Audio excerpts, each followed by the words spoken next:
Presidente, senhoras deputadas, senhores deputados, eu quero cumprimentar o deputado soldado Adriano José, porque trouxe à tribuna um tema da maior importância e relevância, porque não dá para fazer de conta que nós não estejamos assistindo um debate sobre o futuro da capital e, claro, da cidade de Ponta Grossa e também da cidade de Londrina, onde eu, como deputado líder da bancada do PSD, aqui publicamente quero cumprimentar o deputado Thiago Amaral pelo desempenho que teve no debate ontem em Londrina. Eu pude acompanhar trechos do debate.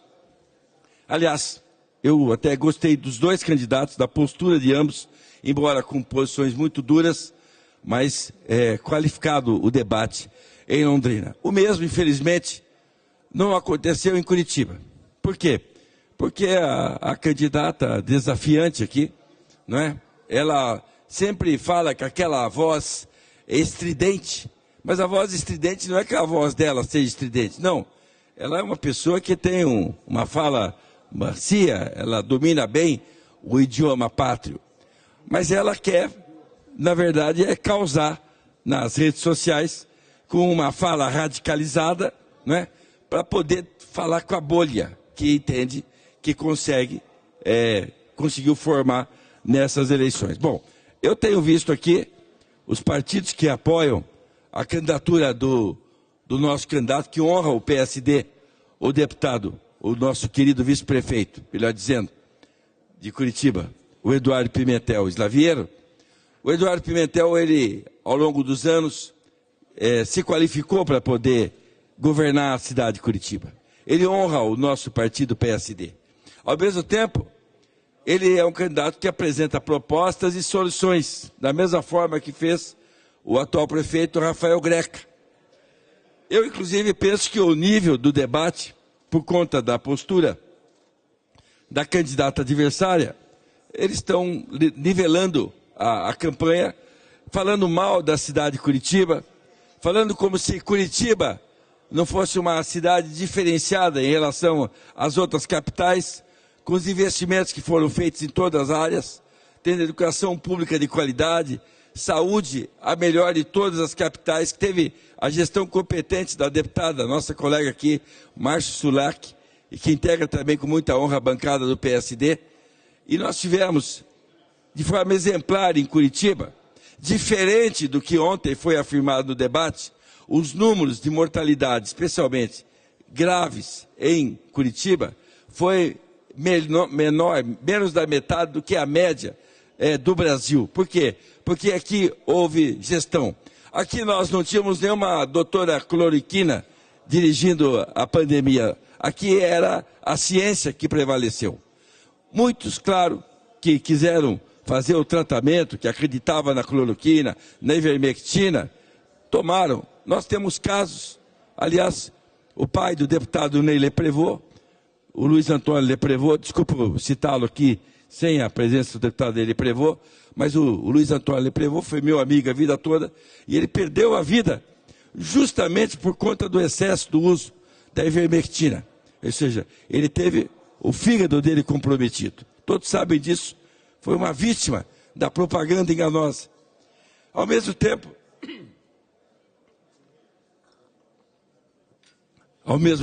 senhoras e senhores, eu vi uma proposta ontem da candidata, que foi lida pelo Eduardo Pimentel, do plano de governo dela, que, aliás, pelo jeito foi mesmo elaborado por um programa no ChatGPT, de inteligência artificial, porque quem conhece minimamente o sistema de transporte de Curitiba, o sistema público, sabe que há mais de 40 anos atrás, nós estabelecemos tarifa única na capital.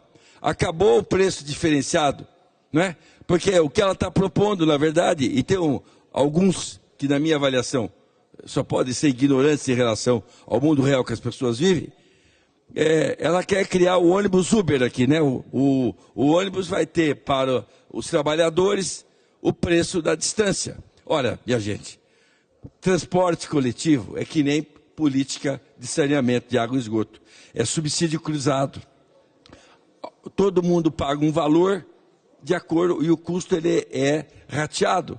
Por quê? Porque daí quem mora no Tatuquara paga a mesma tarifa de quem mora no centro. Se você cobrar menos de quem mora no centro e vai a um bairro do centro, Água Verde, por exemplo, por óbvio, em vez de custar R$6, vai custar R$9 a tarifa para o Tatuquara. Ora, é uma política de subsídio cruzado que tem no transporte coletivo urbano. Não é só em Curitiba, é no Brasil inteiro.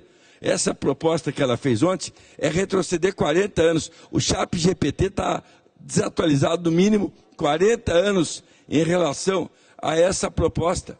E mais ainda, a questão da integração do transporte metropolitano. Olha, senhoras e senhores, um dos problemas graves que nós temos no debate sobre municipalismo é que a atividade econômica, o fato gerador do trabalhador de Colombo que vem trabalhar em Curitiba, o fato gerador de imposto, acontece na cidade de Curitiba, não acontece em Colombo. Colombo é estado dormitório, como é Pinhais, como é Fazenda Rio Grande. Ora, se nós não tivermos uma política de compensação, de subsídio e de investimento nessas cidades, fica muito desigual por conta do modelo tributário, que é desigual que nós temos. Ou seja, eu penso que o debate, né, na cidade sobre temas tão importantes, sobre saúde pública, sobre educação, está nivelado por baixo. Eu vejo a reação da questão dos radares. Olha, minha gente, quantas pessoas não morrem diariamente no trânsito com acidentes violentos em Curitiba? Quantos? Quantos não são vítimas? Por conta do quê? Do desrespeito à velocidade. Deputado Romanelli, me permite uma parte? Permite na sequência. Quem reclama de radar é porque não respeita os limites de velocidade. E não há numa via, nenhuma via tem radar de 60, de 50, de 40. A via ou ela é de 40, ou é de 50, ou é de 60. Na mesma via não tem radares com valores diferentes, porque o Código de Trânsito brasileiro proíbe essa modalidade de cobrança. Esses são os fake news que ficam criando diariamente, né? E se espalhando isso, e ficam alguns reproduzindo, replicando, como se fosse verdade. Deputada Márcia, concedo a parte. Justamente nesse tema, as pessoas criam problemas onde não tem. Primeiro, eu já subi essa tribuna para falar que não existe indústria de multa. Nós temos em Curitiba, desde 1998, quando foram instituídos os radares, há 25 anos, portanto, só aumento de 3 novos pontos de radares. O que foram mudados locais, primeiro. Segundo, no mundo todo, há um movimento das cidades na redução da velocidade. É só andar na Europa, cidades não deixam mais carros transitar no centro da cidade, em Londres, em vários lugares do mundo, para trabalhar a questão da mobilidade, o respeito ao pedestre, ao cidadão, e diminuir. E há, sim, projetos nossos no mundo todo, todos os nossos financiamentos internacionais, de BID, BIRD, agência francesa, exigem da postura do gestor público medidas para coibir acidentes. Nós tivemos redução de 40% de 2011 a 2023 de mortes por acidente pelo uso do radar. Então, me poupe a minha inteligência, o mundo evolui para frente e nós estamos querendo voltar às trevas, à bárbare. Quem pode mais chora menos, a trafegar liberadamente. Isso não pode acontecer. Deputado Romanelli, muito bem, me concede obrigado, deputada Marçal. Pois não, deputada Eu quero apenas lhe fazer uma pergunta, deputado. Pois não. Que pode ser transmitida a todas aquelas pessoas que assistiram à entrevista ontem. Você conhece, Vossa Excelência conhece uma UPA em Porto Seguro? Não, Excelência. Eu conheço. O senhor conhece? Conheço. Você não tem ideia do que seja. Do que é que seja. Eu uma vez tive um problema comi um peixe na telha em Porto Seguro, fui parar num postinho de saúde lá em Porto Seguro, passei apertado, para ser bem sincero. Mas, enfim, certamente não dá para comparar a saúde de Porto Seguro, um belíssimo destino na Bahia, né, com a gestão de um sistema complexo como o de Curitiba, né? Agora, ontem ela falar que ia chamar para Curitiba um conselho de notáveis. Não sei se perceberam isso. Pois não, deputado, para concluir. Ela deverá chamar o capitão Façanha para cuidar da segurança pública, a doutora Cloriquina e por aí vai. Olha, minha gente, Curitiba tem inteligência suficiente na cidade, que não é artificial, que não é inteligência virtual, é inteligência real nas nossas universidades, em todas as áreas, no nosso Instituto de Planejamento, o IPUC.